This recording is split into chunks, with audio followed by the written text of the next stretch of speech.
Hello dear subscriber, मैं आपका वर्मा महेंद्र एक बार फिर से हर्षिला चैनल में स्वागत करता हूं। जैसे कि आप लोग देख रहे हैं, आज का जो पार्ट है वो है पार्ट 4, धरती फट रही है। मतलब ये स्टोरी है ये कहें तो एक मजाक वाली स्टोरी है, हास्य स्टोरी है। तो आपको इसमें कुछ हास्य किरदार मिलेंगे और हंस हंस के आप लोग पागल होने वाले, इस प्रकार की कहानी है। ठीक है, अब हम जानते हैं पिछले चैप्टर में हमने क्या पढ़ा था और इसकी स्टोरी क्या है। और इसके पहले हम जान लेते हैं कि पिछले जो क्वेश्चन था उसका करेक्ट आंसर क्या है। तो क्वेश्चन हमारा था कि संसार की सबसे महंगी वस्तु क्या है। तो संसार की सबसे महंगी वस्तु है यूरेनियम, जो कि काफ़ी कम वज़न में होती है, फिर भी उसकी जो प्राइस है वो कुछ ज़्यादा होती है। ठीक है, आपको क्लियर हो चुका होगा।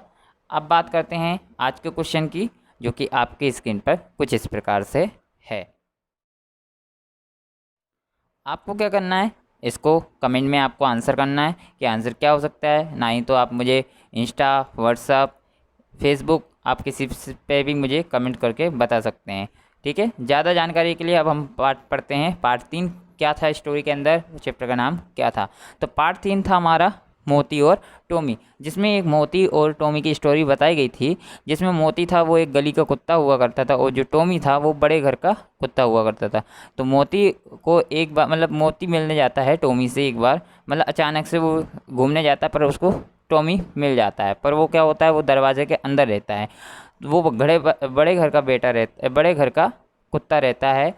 इस वजह से क्या है, वो घर के अंदर रहता है और मतलब कौन अंदर जा रहा है कौन बाहर आ रहा है वो सब जानकारियाँ रखता था। पर वो कुत्ता जैसे ही जो मोती है वो अंदर जाता है पर वो भोंकता नहीं है। और इसी बात से फिर दोनों में बातचीत होती है। तो वो ये बोलता है कितना उसका रहन सहन, जो टॉमी होता है उसका रहन सहन काफ़ी मस्त होता है। मोती भी वही सोचता है कि काश मेरी भी ऐसी ज़िंदगी हो तो कितना अच्छा होता है। बट वो पूरी अपनी स्टोरी बताता है, उसके बाद बोलता है कि तुम ऐसी ज़िंदगी जीना चाहोगे। तो वो स्टोरी बताता है कि क्या क्या आपको करना होगा, किस प्रकार से आपको देखभाल करनी होगी। पर वो बताता है जिस प्रकार से उसकी आत्मा एक बार सहम जाती है, क्योंकि उसको क्या बांध के रखा जाता है, जो कि मोती को कहीं ना कहीं पसंद नहीं आता है।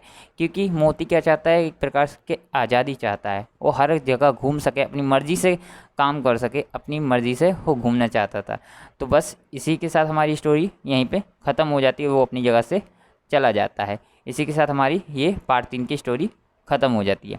अब बात कर रहे हैं हम पार्ट 4 की। पार्ट 4 में हमको कुछ हास्य किरदार देखने को मिलेंगे जो हंसी के ठहाके लगाते हुए दिखाई देंगे।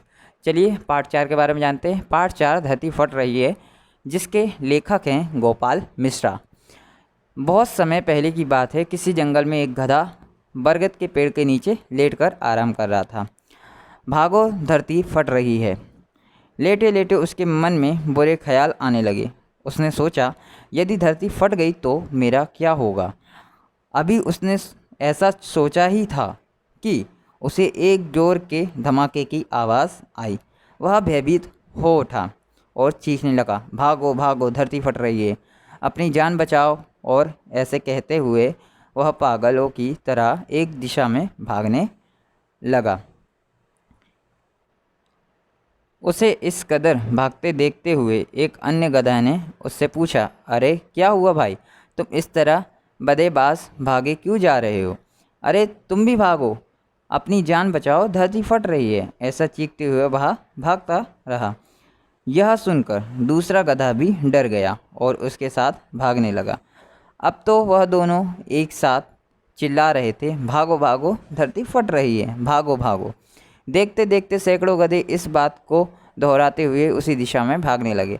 गधों को इस तरह भागता देख अन्य जानवर भी डर गए। धरती फटने की खबर जंगल में लगी आग की तरह फैलने लगी और जल्द ही सबको पता चल गया कि धरती फट रही है।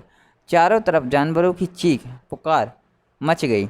सांप, बिच्छू, सियार, लोमड़ी, हाथी, घोड़े सभी उस झुंड में शामिल हो भागने लगे। जंगल में फैले इस हो हल्ले को सुन अपनी गुफा में विश्राम कर रहा जंगल का राजा शेर बाहर निकला।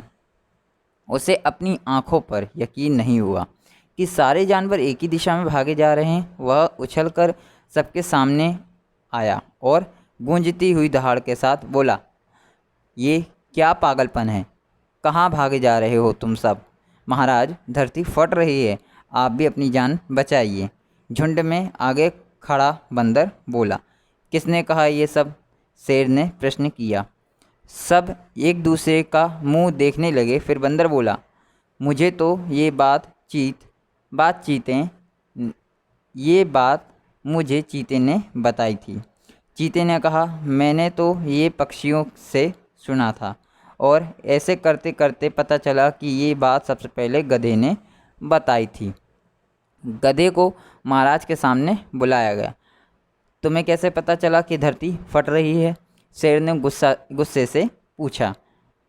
मैंने अपने कानों से धरती के फटने की आवाज़ सुनी महाराज, गधे ने डरते हुए उत्तर दिया। ठीक है, चलो, मुझे उस जगह ले चलो और दिखाओ कि धरती फट रही है। ऐसा कहते हुए शेर गधे को उस तरफ ढकेलता हुआ ले जाने लगा।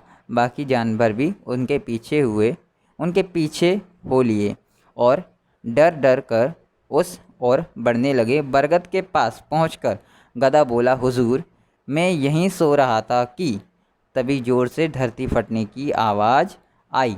मैंने खुद उड़ती हुई धूल देखी और भागने लगा। शेर ने आसपास जा कर देखा और सारा मामला समझ गया। उसने सभी को संबोधित करते हुए कहा, बोला, ये गधा महामूर्ख है।